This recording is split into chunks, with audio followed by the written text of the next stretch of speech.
Clairement, aujourd'hui, la France est en train de tomber en récession. Alors, c'est quoi une récession? C'est simplement 2 trimestres consécutifs de baisse du PIB, ça veut dire de la richesse que nous créons. Alors, on ne les a pas encore eu. C'est vrai qu'au premier semestre, il y a plutôt eu des bonnes nouvelles, également même le tourisme qui a soutenu l'activité. Mais enfin, on ne sauve pas une économie uniquement avec le tourisme. Et donc, malheureusement, à cause notamment de l'inflation, au 3e et au 4e trimestre, peut-être même au premier trimestre 2023, on risque d'avoir une baisse de cette activité. Et donc à partir de là, nous serons en récession. Et surtout, le plus grave, c'est que ce n'est pas simplement une baisse de l'activité, c'est ce qu'on appelle une stagflation. Ça veut dire une stagnation économique, voire une baisse donc, de l'activité, et en même temps une inflation élevée. Et ça, c'est extrêmement difficile d'en sortir parce que, par exemple, aujourd'hui, pour lutter contre l'inflation, la Banque centrale européenne augmente les taux d'intérêt, sauf qu'en les augmentant, elle casse la demande, elle casse l'activité, donc elle aggrave la récession. Donc c'est ça le problème que nous avons aujourd'hui. Nous nous sommes mis nous-mêmes dans ce piège, notamment en 2021, on a trop lâché effectivement sur la dépense publique, sur la dette publique et sur la planche à billets.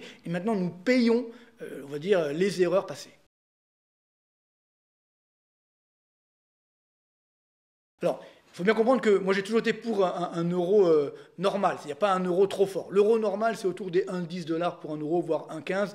Là évidemment on est sous la parité avec le dollar. C'est dangereux pourquoi alors? Parce que clairement lorsque l'euro baisse, ça génère une augmentation des prix des produits importés, notamment libellés en dollars et notamment donc des matières premières. Ce qui fait que donc quand l'euro baisse, ça augmente l'inflation. Parce que c'est vrai que souvent on dit l'euro baisse c'est une bonne nouvelle pour nos exportations. C'est vrai, sauf que comme nous exportons énormément au sein de la zone euro, donc il n'y a pas d'effet euro, il n'y a pas d'effet change, donc l'impact positif est très limité. Par contre, l'impact négatif via l'inflation est énorme, d'autant qu'on a déjà une très forte inflation, donc ça aggrave l'inflation. C'est en cela que la politique de la Banque centrale européenne a été dramatique, dans la mesure où, rappelez-vous, il y a encore quelques mois, notre dirigeante de la BCE, Madame Lagarde, qui est très sympathique au demeurant, nous disait « Ne vous inquiétez pas, il n'y a pas d'inflation, ça ne va pas durer, il y aura une croissance forte, etc. On n'augmentera pas les taux d'intérêt. » Voilà où nous sommes aujourd'hui. Tout ça parce qu'il y a eu un manque de vision économique, un manque de stratégie.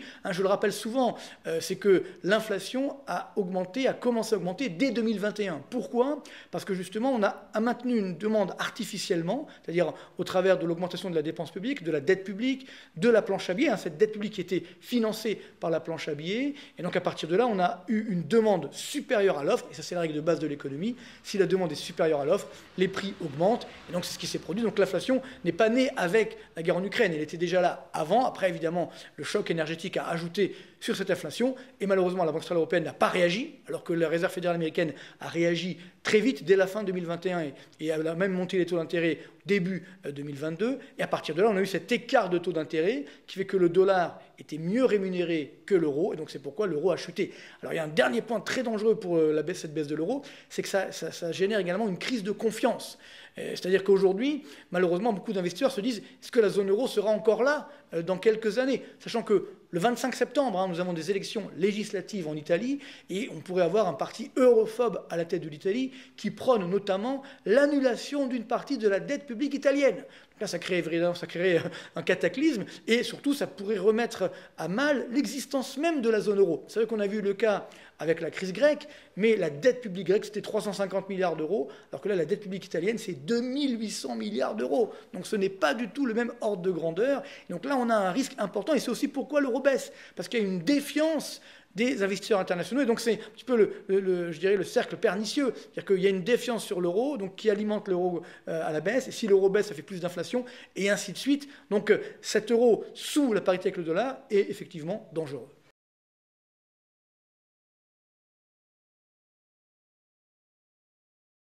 Alors, le monde d'après, j'ai envie de dire, on y est déjà. C'est-à-dire que malheureusement, j'avais déjà alerté, non pas pour faire peur, parce que je suis aussi un lanceur d'alerte pour dire ce qui va se produire. Malheureusement, les dirigeants politiques ne veulent pas écouter, mais bon, j'ai l'habitude, j'ai envie de dire, ça fait 25 ans que je fais ce métier, que je rencontre tous les dirigeants politiques.